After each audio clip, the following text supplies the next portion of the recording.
Alright, what is good, ladies and gentlemen? It is the Master Reviewer back again with another review, and tonight we are doing a review for Ace Ventura: When Nature Calls. This is the sequel to the original Ace Ventura movie, and I managed to rewatch it, and so now we are doing a review for it. So anyway, with all that said, which is not much to be said, but anyway, let us just begin.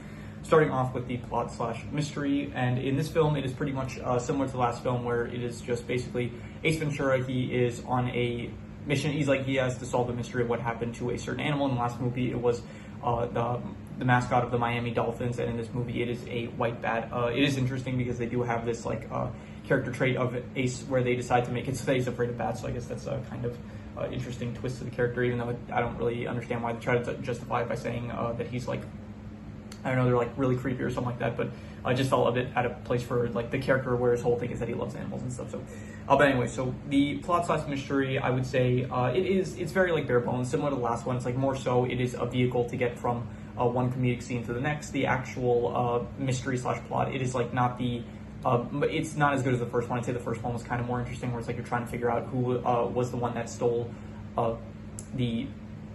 You're trying to figure out who was the one that stole the Miami Dolphins mascot, and this one is you're trying to figure out who stole the white bat. But like realistically, they show you pretty much, they basically almost reveal who the main villain is at the very start. It is Cadby, where in the last film it's like you kind of don't really have an idea. You don't figure out that it's the chief officer that is the one that, I guess spoilers for anyone that hadn't seen either film, but the last film did a better job of actually like with the mystery aspects of like you're wondering who is the one that is actually that stole the dolphin. In this film, it's like more so like you get introduced to Cadby at the very start, and it's like he does have like this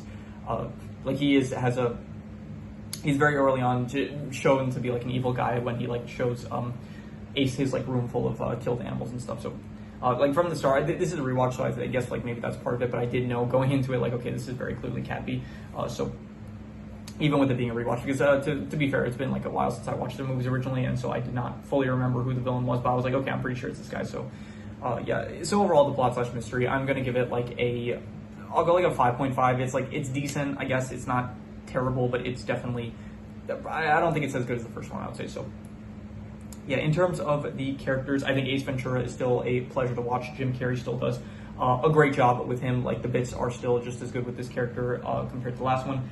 There's no like secondary really. You do have Greenwald, who kind of acts a bit like the secondary protagonist in this film. However, he kind of disappears towards the middle of the film and then at the end as well.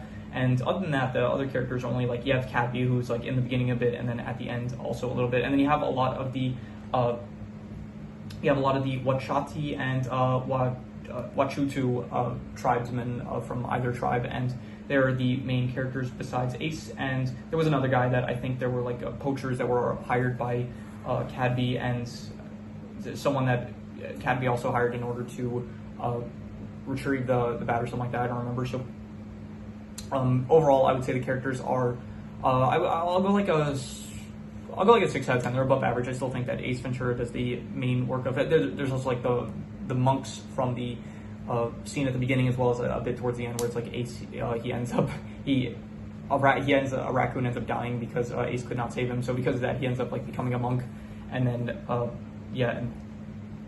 then later on, he manages to like reconnect with the monks through some sort of like spiritual energy or something in order to get their help. So that was interesting, I guess. So yeah, overall, I'll say the characters are above average, a 6 out of 10 I would give it. And so yeah, in terms of the settings, I do like the settings of this film more than the last one. It is in much more in nature compared to the first film, where it was a lot more like city areas. I guess it wasn't anything too much with nature, but in this film you do have some nice jungle areas, as well as like you do have a rich person's home, which they also had in the last film, but I do think that it looks a bit nicer in this film.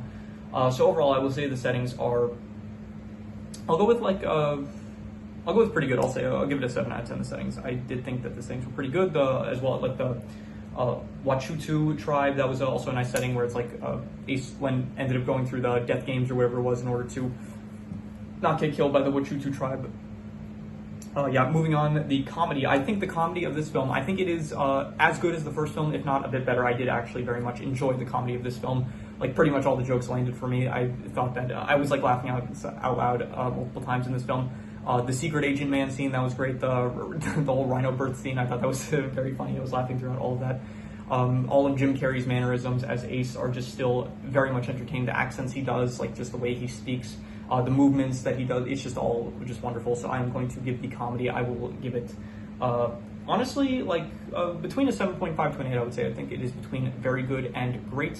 And I'm going to be, I don't know, I'm going to be harsh with this. I'm just going to call it very good. I'm going to give it a 7.5. So, yeah. In terms of the worst thing, I think the worst thing is probably the villains. I didn't think that Cadby was a great villain. His whole thing was that his motive was just like, he hired Ace in order to investigate what happened to the White Bat, but then he was the one who actually stole it, and the only reason he hired Ace was in order for him to have an alibi that like he tried to prevent the war. And the reason that he's even trying to start the war in the first place between the Wachutu and the Wachati tribe is because he wants them to fight, kill each other, so then he can get access to their land and then make a profit off of the I forgot what it was. It was like the bat excrements that are apparently valuable and used for like a nitrate or something like that. So yeah, he was a pretty like one-dimensional villain of like, oh, he's trying to just profit, make money, and that was it. So I didn't really care for him as a villain, as well as not just him, as well as the people he hired, like the poachers and stuff. I didn't think that any of them were like very interesting or anything like that. So I think the villains, I would say like probably, I'm not gonna say like not good. I'll say like a 5 out of 10. They're like not good or bad, but definitely not good, but also not bad, I guess. So. But in terms of the best thing, I still think it is Ace Ventura. I still think that he is just a pleasure to watch and a very, very good character. I think I originally said as well in the first movie, I think I said the best thing was Ace Ventura's character, and I think I gave him in that film an 8.5, which would be amazing. And I think I would still give him an 8.5 once again. I still think that he is an amazing character. He is still just very entertaining to watch. He steals the show. Every scene that he steals the movie. Every scene that he is in is still just very, very entertaining. And I think that this is honestly one of Jim Carrey's best characters that he has played. Like this, along with The Mask, and those are like the two in mind that I think of like when I think of like Jim Carrey's like best performances. I think in terms of like comedic performances, I guess you could make an argument that like his actual character performances were better in some other films, but I do think in terms of comedy, like this and The Mask are like just Jim Carrey at his peak of comedy. So yeah, definitely an 8.5, amazing for Ace Ventura. Honestly, maybe if I let him marinate longer, maybe I would consider him like a 9 out of 10 character, but for now I do think he is like an amazing character. I don't know, maybe a 9 out of 10 character may be incredible in the future, but for now I'm just going to say 8.5. So any extra notes? Nothing that I did not already mention, so I'm going to do the calculations. So King Crimson. All right, so it actually ends up coming out pretty like much lower than I thought. It only comes out to a 6.5, which would be good, but I would actually give it much higher than that. I think I would give it like maybe not much higher, but I do think it is definitely on par with the first film,